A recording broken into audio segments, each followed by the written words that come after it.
이 글의 내용은 하나님과 예수님께서 신천지 예수교 총회장을 통해 교회들과 성도들의 신앙 지식을 위한 공익적 목적으로 성경에 입각하여 기록한 것이다.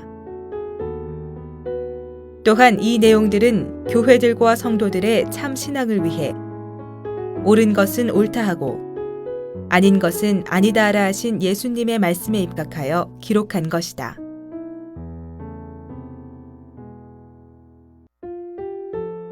종교, 하나님과 예수님과 보혜사.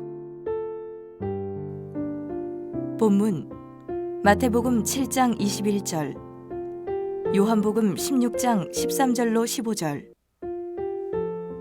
종교란 하늘의 것을 보고 효를 가르치는 것이다. 모세도 선지자들도 예수님도 요한도 보혜사도 하늘로부터 보고 듣고 말하였다. 기록된 바 참 하나님과 그의 보내신 자 예수를 아는 것이 영생이라고 하셨다. 아는 방법이 있는가? 참 하나님은 어떤 분이신가? 영생과 천국은 어떻게 얻으며 천국은 어떻게 가는가? 기록된 바 의인은 없나니 하나도 없다고 하셨고 사람의 죽음은 죄값이라고 하셨다. 이뿐 아니라 생명이신 하나님은 사람의 죄로 인해 떠나가셨다고 창세기 6장에 기록되어 있다.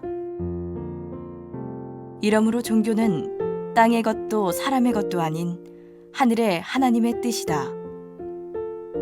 이를 사람에게 알리고자 하심은 참 하나님과 그 뜻을 알리고자 하심이다. 그의 뜻이 기록된 성경을 알지 못하면 참 하나님도 그 뜻도 알지 못한다.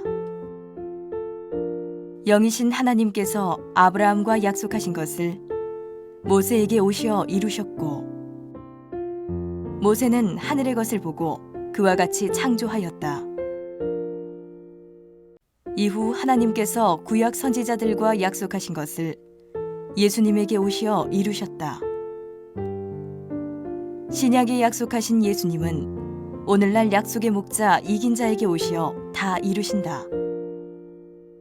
신약은 이것이니 하나님께서 약속하신 이긴 자가 영생의 양식인 생명과일과 만나를 가져온다고 하신 것이다. 동양 선지자 남사고도 예언하기를 천우경전이라 하였으니 이는 하늘의 소, 곧 목자로 마음밭을 간다는 것이요 천택지인, 곧 하늘이 택한 자가 삼풍치곡, 곧 세 가지 곡식을 풍부하게 가지고 온다고 하였으며 이 세 가지 곡식을 화우로라 하였으니 이는 불과 비와 이슬, 곧 말씀이다. 이 세 가지 양식을 한 모금 한 모금 잇따라 마시면 영생한다 하였다. 그러나 세인하지, 곧 세상 사람들이 어찌 지혜가 있어 이것을 알겠느냐고 하였다. 이와 같이 신약 성경 계시록에 7인으로 봉한 책이 하나님의 손에 있고 천상천하에 펴거나 보거나 할 자가 없다 하였으니 오늘날 현실이 그러하다. 예수님이 그 책을 받아 펼치시고 천사를 통해 약속의 목자에게 주어 전하게 하였으니 이것이 감추었던 만나 화우로이다. 천국과 영생을 얻으려면 하늘에서 온 떡 곧 만나를 받아 먹어야 한다. 예수님께서 초림 때 주신 떡은 구약에서 약속한 계시였으며 신약에 약속한 떡 곧 만나는 예수님께서 이긴 자에게 주신 계시이다. 이 떡이 남사고가 말한 삼풍지곡 화우로이다. 이 떡 만나를 받아 먹은 자는 참 하나님을 알게 되고 예수님께서 보낸 사자를 알게 된다. 계시를 받지 못한 자는 무식하여 망하게 된다. 기독교 성경 6,000년 역사 속에 하나님께서 택하신 노아, 아브라함, 모세, 여호수아, 구약 선지자들과 예수님이 있다. 그러나 공자나 석가는 하나님께서 택하신 목자도 아니고 보내신 자도 아니다. 석가는 생로병사의 비극으로 조물주이신 하나님을 찾아 묻고자 한 자이다. 이들이 지극정성으로 구한 기도로 하나님의 음성을 듣고 기록은 하였으나 그 뜻은 다 알지 못했고 일부 아는 것이 있었다. 불교를 가르친 석가의 마지막 예언과 부탁의 말을 살펴본다. 구례 화엄사에 보관 중인 불경 남하다경의 하시야솔의 오도 무유지 등야라는 말은 언젠가 예수께서 오시면 내가 깨달은 도는 기름 없는 등과 같이 쓸모가 없다는 뜻이다. 석가는 예수님보다 500~600여 년 전 사람이며 그가 깨달아 말한 그 말은 참말이다. 필자가 성경 전설을 깨달은 지금 석가의 말이 맞는 말로 확신한다. 하나님은 석가에게 천국 비밀을 알려주지 않으셨고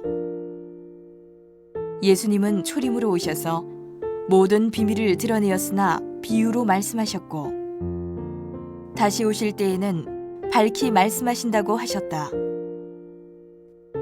그 이유는 그때 사람들이 들어도 깨닫지 못하기 때문이라고 하셨다.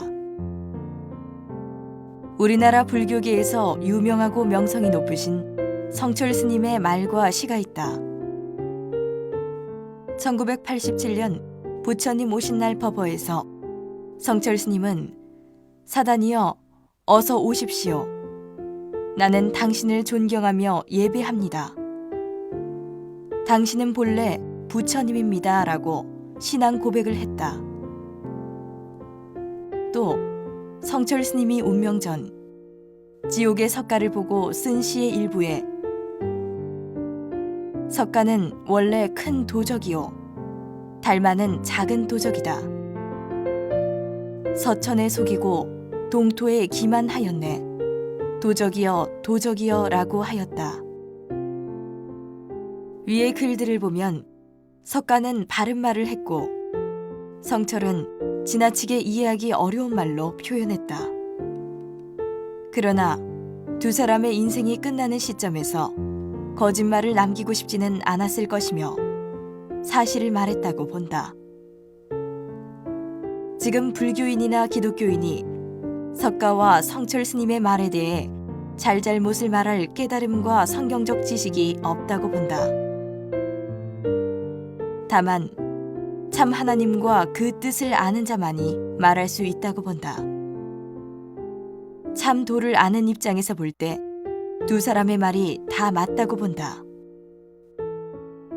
석가의 불교는 석가의 말대로 2000년 전에 끝났다. 이후 2000년간의 불교는 가짜 불교였다. 이러므로 성철의 오늘날 사단이 온다는 말도 맞고 사단을 존경하고 예배한다는 말도 맞다. 불교에는 석가도 부처님도 오지 않는다. 누가 오느냐? 불법의 신 사단이 오는 것이다. 그 섬김은 사단을 섬긴 것이 된다. 이 말을 하는 것은 기독교인들의 신앙을 밝히기 위함이다. 기독교인들의 신앙은 어떠한가? 성경과 함께 말해보자. 육적 이스라엘 선민은 2000년 전 예수님 초림 때 끝났다. 그러나 불교에서 불법을 믿는 것 같이 아직도 그들은 모세 율법을 믿고 있다. 그곳에 어떤 신이 와서 예배를 받겠는가? 신약의 약속대로 예수님이 재림하시어 추수를 다 하심으로 영적 이스라엘 교회가 끝난다.